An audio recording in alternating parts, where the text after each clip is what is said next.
नमस्कार, VIP news आप देख रहे हैं। मैं आपके साथ Sagar Mishra. Corona lock, Jharkhand unlock, क्योंकि झारखंड समेत देश के कई राज्यों में कोरोना संक्रमण की दूसरी लहर अब अपने ढलान पर है। मामले तेजी से कम हो रहे हैं। 1.5 महीने से जारी सख्त पाबंदियों और तालाबंदी ने संक्रमण की रफ्तार पर तो ब्रेक लगा दिया, मगर झारखंड समेत पूरे देश की अर्थव्यवस्था को एक बार फिर महामारी की दूसरी लहर ने बर्बाद कर दिया। मगर अब जैसे जैसे स्थितियां, हालात काबू में आ रहे हैं, कई राज्य पाबंदियां हटाना शुरू कर चुके हैं। झारखंड में भी 3 जून के बाद आर्थिक गतिविधियों को शुरू करने का फैसला लिया जा सकता है।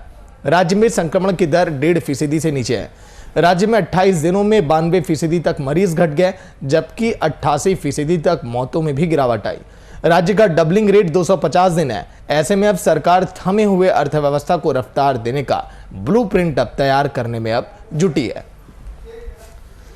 क्योंकि जिस तरह से अब क्या हम मान सकते हैं कि झारखंड से अब कोरोना अब हारने लगा है, ये सवाल है। कि जिस तरह से कोरोना का दूसरा लहर आया और उसमें हमारे देश में या राज्य में हर जगह मिला के लाखों लोगों की जान चली गई।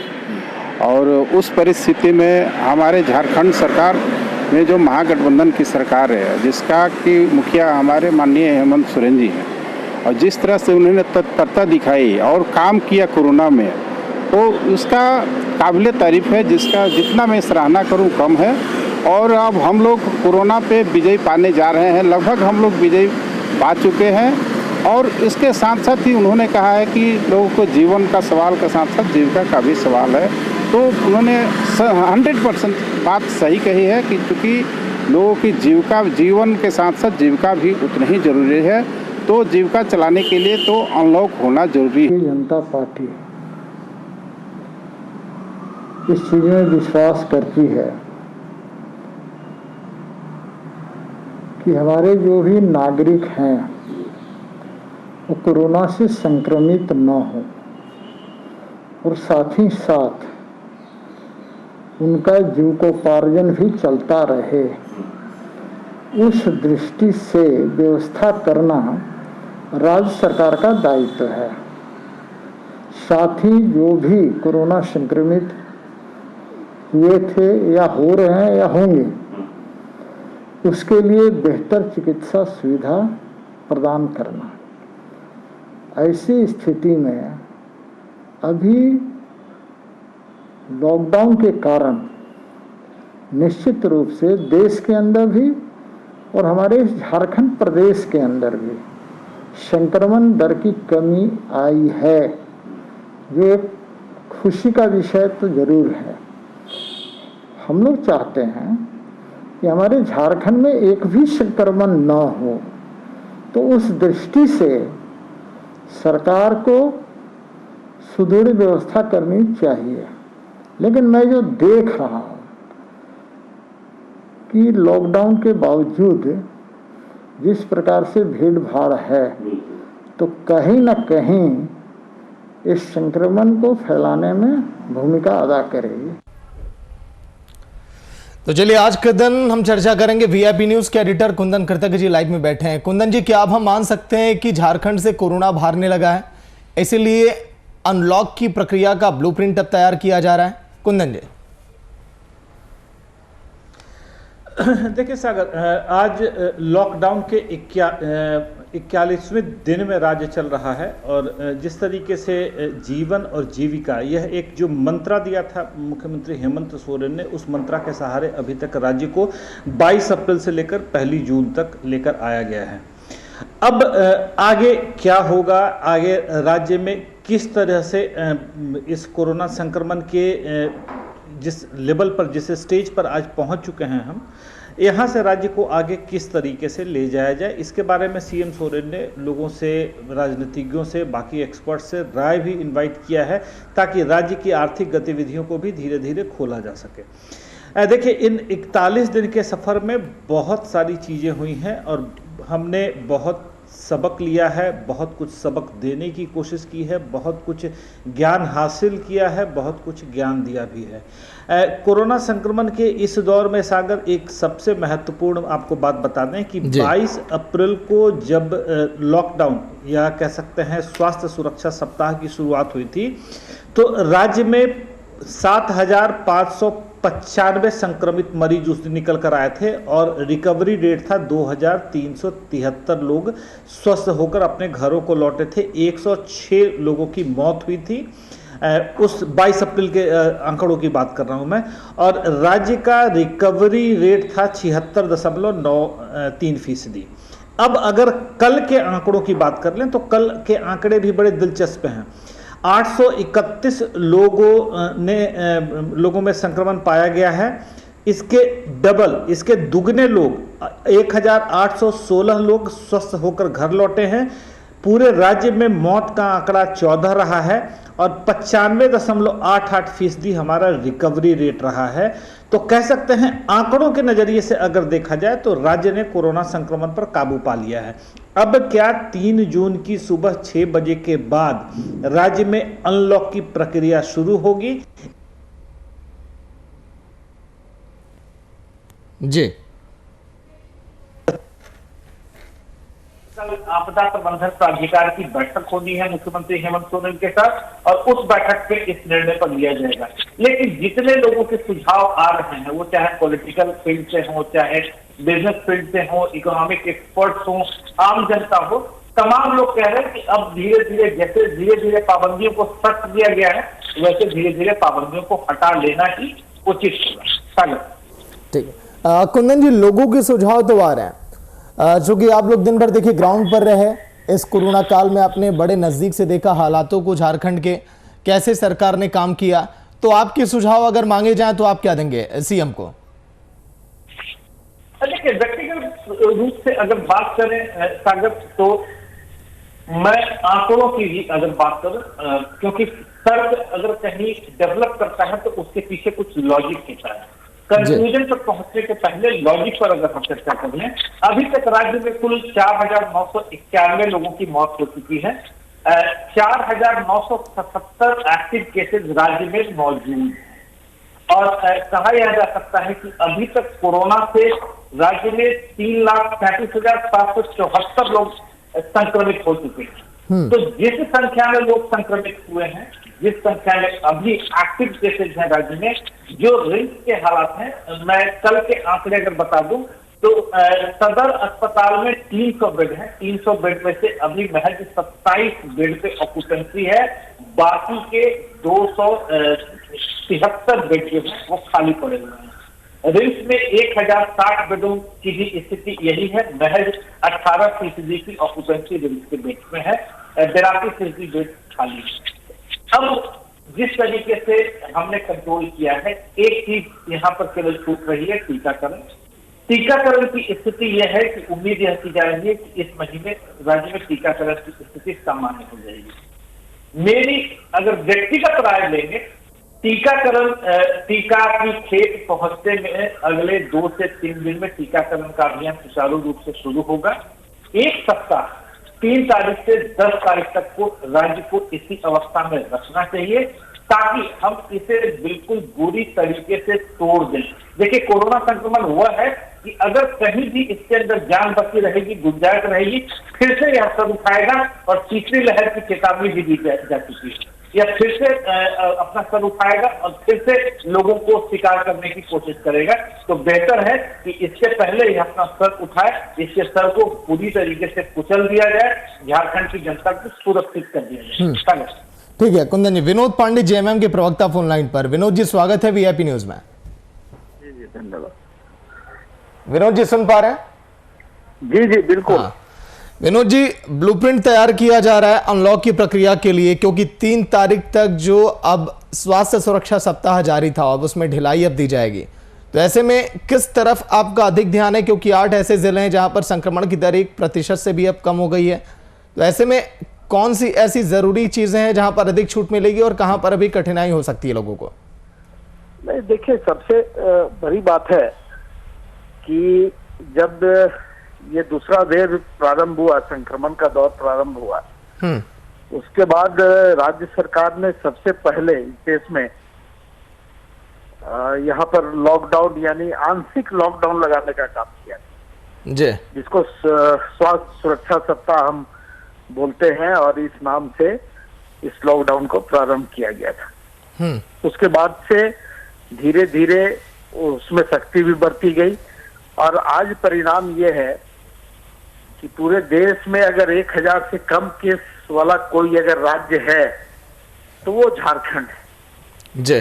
तो अब स्थिति ऐसी है कि यहाँ पर जो जिस तरह से संक्रमण पर काबू पाया गया, जिस तरह से यहाँ लोगों को सुविधाएं दी गई, उनका इलाज हुआ, सारी चीजें व्यवस्थित की गई, तो अब लोगों के जीवन को भी, माने उनका जीवन कैसे सुचारू रूप से चले, लोगों को कठिनाई नहीं हो, कम से कम कठिनाई हो, और सरकार से जो अपेक्षा लोग करते हैं उसको हम कैसे पूरा कर पाए, इस दिशा में मंथन जारी है। और हमको लगता है कि ऐसी जगहें जहां पर काफी भीड़ भाड़ होती है, जहां पर लोगों का काफी जमावड़ा होता है, वैसे जगहों को अभी फिलहाल बंद ही रखा जाएगा, और बाकी चीजें सब व्यवस्थित रहेंगी और उस पर ढील देने का विचार किया जाएगा। लेकिन ई पास में क्या छूट मिलने की संभावना है? नहीं, देखिए, ई पास तो बनाया गया था कि आपको अगर जरूरत है तो आप जरूरत के हिसाब से आप ई पास बनवा करके और अपना काम कर सकते हैं। काफी सरकारी जो कार्यालय हैं वहां पर 33% का भी प्रावधान किया गया कि 33% कर्मचारी अधिकारी वहां पर काम कर सकते हैं रोटेशन पे, तो ऐसी व्यवस्था की गई थी। लेकिन ई पास का जहां तक बात है, इन सारे विषयों पर अभी मंथन जारी है, और हम समझते हैं कि थोड़ा अगर हम लोग इंतजार करेंगे तो सभी चीजें स्पष्ट हो जाएंगी। नहीं, लेकिन विनोद जी, ऐसा ना हो पिछली बार की तरह जो हमने झारखंड में तस्वीरें देखी, अन्य राज्यों से कई गुना आंकड़े तेजी से बढ़ने लगे थे, हालात काफी खराब हो गए थे, तो सावधानी हटी, दुर्घटना घटी, वही हाल हुआ था। इस बार वो गलतियां ना दोहराई जाएं, इस पर भी तो ध्यान होगा पूरी तरह से। पूरी तरह से ध्यान है, और ये गलतियां नहीं थी, सावधानी तो आप पूरे देश की स्थिति देखिए ना, आप पूरे देश की स्थिति देखिए और उसके बाद आप तुलना कीजिए झारखंड को, तो आपको समझ में आएगा कि झारखंड में जो संक्रमण का मतलब आंकड़ा था या जो रिकवरी का आंकड़ा है, उसको आप देख लेंगे तो आपको स्पष्ट हो जाएगा। ठीक है विनोद जी, वीआईपी न्यूज के एडिटर कुंदन जी भी लाइन पर हैं। कुंदन जी, विनोद जी हैं। देखिए साहब, सरकार की सबसे बड़ी चिंता है किस तरीके से झारखंड की जनता के स्वास्थ्य की सुरक्षा की जाए, और साथ ही साथ आगे भविष्य में किसी तरीके की परेशानी नहीं हो। तो अभी सरकार देखिए दोहरे फ्रंट पर लड़ाई कर रही है। पहला फ्रंट तो है कि कोरोना का जो दूसरा लहर आया है उस लहर से कैसे निपटा जाए, और दूसरी बात की जो तीसरे लहर में चेतावनी दी गई है उसकी तैयारी कैसे करनी है, और सबसे है टीकाकरण पे क्या होना है। और जिस तरीके से मुख्यमंत्री ने पीएम को पत्र भी लिखा है और संघीय ढांचे की गुहार देते हुए टीकाकरण उपलब्ध कराने की बात कही है, तो अभी स्थिति यह है कि झारखंड सरकार कई फ्रंट्स पे लड़ाई कर रही है। अब देखना यह है कि मुख्यमंत्री कितनी जल्दी इन तमाम फ्रंट्स पर विजय प्राप्त कर पाते हैं, और साथ ही साथ झारखंड की जनता कितनी जल्दी इस कोरोना संक्रमण से सुरक्षित हो पाती है। और खास करके जिस तरीके से आप कह सकते हैं कि विपक्ष का नैतिक समर्थन या कंस्ट्रक्टिव ऑपोजिशन देखने को नहीं मिल रहा है, विपक्ष हर दिन आए किसी न किसी मुद्दे पर सरकार को घेरने की कोशिश कर रही है, यह भी एक कह सकते हैं कि दांत में खाने का काम कर रहा है। और देखना है कि सरकार या मुख्यमंत्री हेमंत सोरेन इस तमाम चुनौतियों से कितनी जल्दी निपट पाते हैं। ठीक है विनोद जी, अगर देखा जाए मौजूदा समय में लोगों को अधिक परेशानियां हुई एक राज्य से दूसरे राज्यों में जाने के लिए, तो मुझे लगता है कि ये पाबंदियां अभी भी जारी रखनी चाहिए या फिर रहेंगी? आप लोग का जो पूरा ब्लूप्रिंट तैयार हो। बिल्कुल बिल्कुल बिल्कुल जारी रखनी चाहिए, बिल्कुल जारी रखनी चाहिए मिश्रा जी। इसलिए मैं उसके पक्ष में हूँ कि बगल का जो हमारा स्टेट है, बंगाल हो गया, यूपी हो गया, छत्तीसगढ़ हो गया, बिहार हो गया, इन सारे जगहों पर जो संक्रमण की स्थिति है उसको देखते हुए हम समझते हैं कि इंटर स्टेट जो आना जाना है उस पर अभी पाबंदी लगनी चाहिए। और ई पास के द्वारा अगर कोई लोग आते हैं या जाते हैं तो उनको होम क्वारंटीन भी करना चाहिए। इस तरह की व्यवस्था होनी चाहिए, क्योंकि जो संक्रमण का अभी स्थिति है उसको देखते हुए जो पड़ोसी राज्य हैं, ये कदम सरकार को उठाना चाहिए। ठीक है, कुंदन जी कुछ कहना चाहेंगे विनोद जी से? देखिए, इन्होंने पड़ोसी राज्य की जो बात कही है सागर, तो सवाल यह है कि पड़ोस में हमारे पश्चिम बंगाल है। पश्चिम बंगाल में अभी तत्काल में हमने विधानसभा आम चुनाव को देखा है, और उसके बाद जिस तरीके से संक्रमण की वहां रफ्तार बढ़ी है, तो वो एक गंभीर खतरा हो सकता है अपने राज्य के लिए। सबसे पहली बात। दूसरी बात कि झारखंड और बंगाल के लोगों के बीच में कह सकते हैं सांस्कृतिक, भौगोलिक हर तरीके के संपर्क रहे हैं। तो इस संपर्क को कैसे कम से कम कर सकते हैं, और साथ ही साथ झारखंड की जो एफिनिटी है, वो पड़ोसी राज्य उड़ीसा हो, बिहार हो, उत्तर प्रदेश हो, जितने राज्यों से भी झारखंड की नैसर्गिक कनेक्टिविटी है, वह कनेक्टिविटी भी कोरोना संक्रमण के खतरे को बढ़ा सकती है। तो विनोद पांडे जी की इस बात से मैं बिल्कुल सहमत हूँ कि जो इंटर स्टेट बसेज हैं या इंटर स्टेट जो ट्रैफिक है, उस ट्रैफिक को अगर कंट्रोल करके हम इकोनॉमिक एक्टिविटी को स्टेट के अंदर किसी तरीके से खोल सके, ताकि यहाँ पर लोगों के जो रोजी रोटी है, जीविका है, और खास करके सीएम ने जो कहा था जीवन और जीविका दोनों साथ चलने चाहिए, यह चीजें हैं। तो बड़ा ही सेलेक्टिव अप्रोच के साथ अगर अनलॉक की प्रक्रिया को शुरू किया जाना है, तो बहुत ही सेलेक्टिव और कह सकते हैं डायनेमिक अप्रोच के साथ इस कदम को आगे बढ़ाना होगा। नहीं तो आपने बिल्कुल सही कहा सागर कि सावधानी हटी दुर्घटना घटी। अब राज्य इस हालात में नहीं है कि दोबारा से कोरोना संक्रमण के किसी खतरे को तत्काल रूप से झेल सके, उसमें सक्षम हो सके। झारखंड के लिए वह भी अपने आप में एक बहुत बड़ी चुनौती होगी। सागर ठीक है विनोद जी, बहुत बहुत शुक्रिया बातचीत के लिए वीआईपी न्यूज में।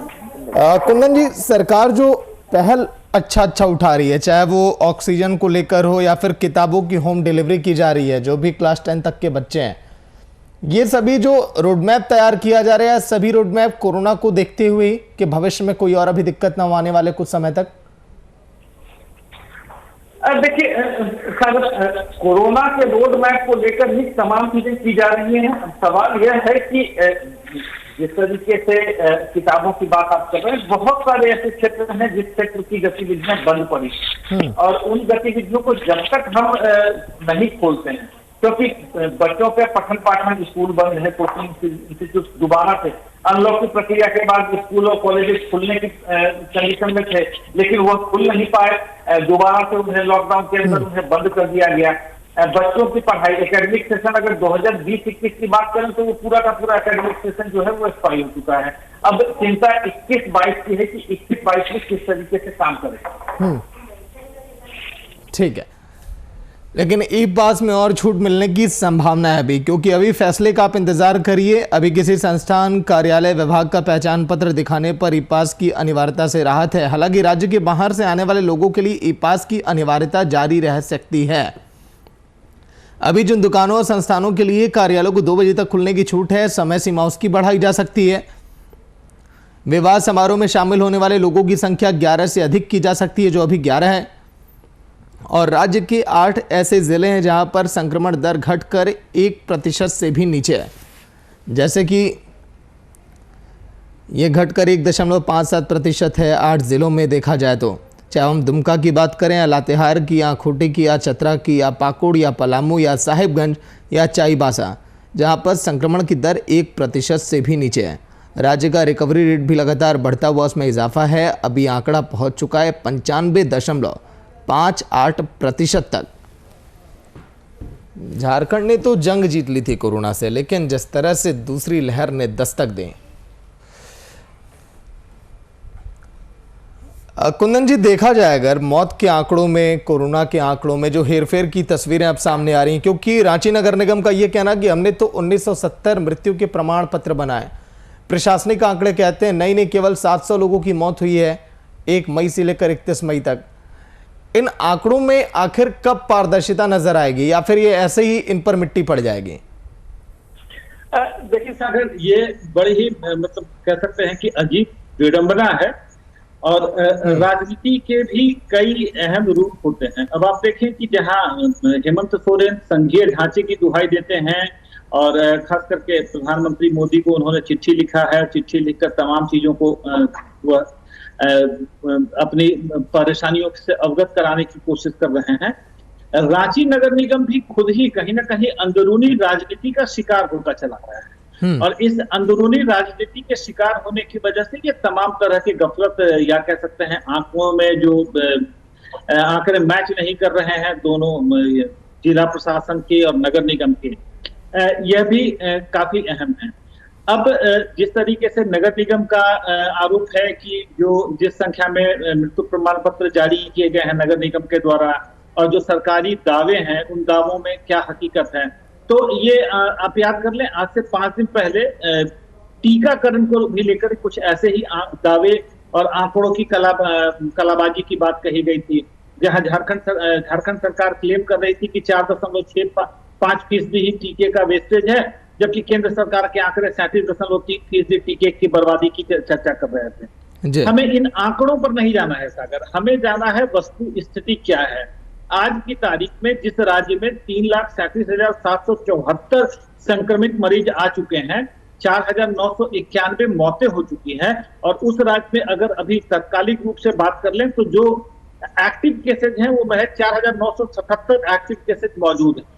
तो कहा यह जा सकता है कि राज्य अब इसने कोरोना संक्रमण को नियंत्रित कर लिया है, लेकिन वो कसर जो 100% या 100% वाली जो कसर कहते हैं ना, वो कसर बची रह गई है। अब उस कसर को कितनी जल्दी पूरा कर लिया जाता है झारखंड सरकार के द्वारा। और सबसे अहम बात, टीकाकरण इस पूरी लड़ाई में बहुत महत्वपूर्ण रोल निभाने वाला है। टीका की खेप जब तक झारखंड में मुहैया नहीं होगी, झारखंड कोरोना संक्रमण के प्रभाव से दूर नहीं होगा। सागर। ठीक है कुंदन जी, बीजेपी प्रवक्ता सरोज कुमार जी फोन लाइन पर। सरोज जी स्वागत है वीआईपी न्यूज में। धन्यवाद। सरोज जी, क्या पक्ष में है आपकी लॉकडाउन में ढिलाई अब दी जाए, फिर से अर्थव्यवस्था पटरी पर लौटे, जो लोग घरों से नहीं निकल पा रहे हैं, जिनकी रोजमर्रा की जिनकी कमाई है वो पूरी तरह से बंद पड़ी है? नहीं, देखिए निश्चित रूप से जो है अनलॉक के ओर धीरे धीरे बढ़ना चाहिए। देखिए झारखंड में 60,000 करीब सक्रिय कोरोना के केस थे, अब वो 9,000 पे आ गए हैं।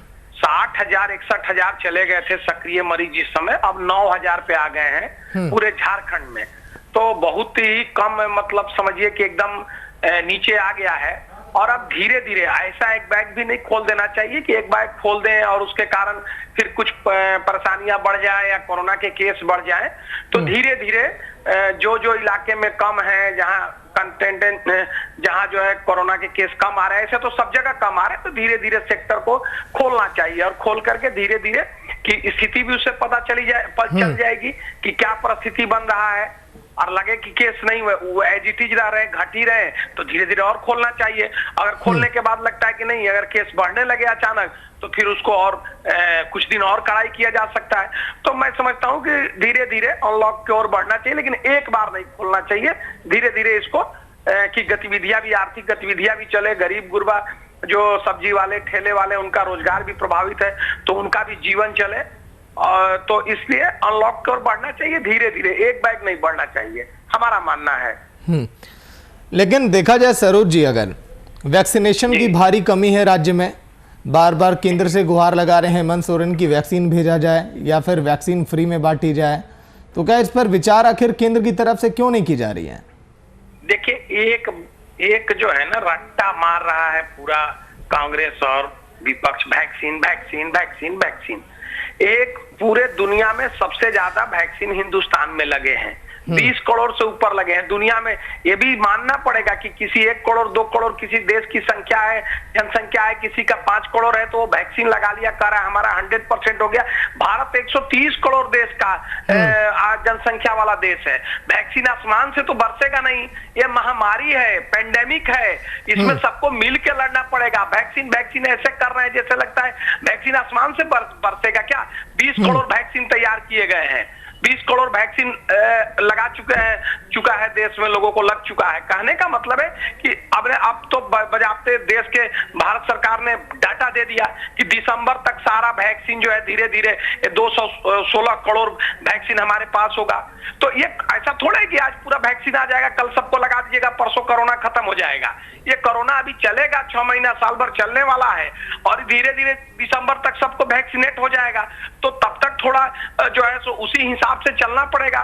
तो कहा है कि व्यक्ति अब स्थिति हालात ये है कि जिस तरह से ये कांग्रेस और सारे लोग, कोई इनके मंत्री बोल रहे थे कि हम चूहा नहीं बनने देंगे लोगों को, कोई कह रहा था भाजपा का वैक्सीन है, कोई बोल रहा था हम लेंगे नहीं, इसकी क्या साइंटिफिक और ये लोग इतना प्रचार दुष्प्रचार किए कि आज देखिए गांव में वैक्सीन क्या हालत है उसको भी जरा दिखाइए कि गांव में लोग जा रहा है, कोई नदी में कूद रहा है, कोई गांव वाले को मार रहा है।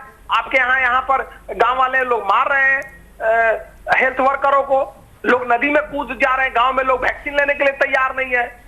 शहरों में जरूर लेना चाहते हैं लोग वैक्सीन, कहने का मतलब है कि ऐसा भी नहीं कि 100 करोड़ वैक्सीन ठीक है, लेकिन सरोज जी वैक्सीनेशन बेहद जरूरी है जिस पर मिलकर ही काम करना होगा। वैक्सीन पर मिलकर काम करना होगा, राज्यों को उचित समय पर मिलना चाहिए, तभी जाकर पूरी तरह से जंग हम ये जीतेंगे। बहुत बहुत शुक्रिया सरोज जी बातचीत के लिए वीआईपी न्यूज में। तो corona lock, Jharkhand unlock, blueprint इस पर तैयार किया जा रहा है। सीएम सोरेन ने लोगों से सुझाव भी मांगे हैं, लेकिन कहां पर ढील मिलेगी, कहां पर कड़ाई होगी।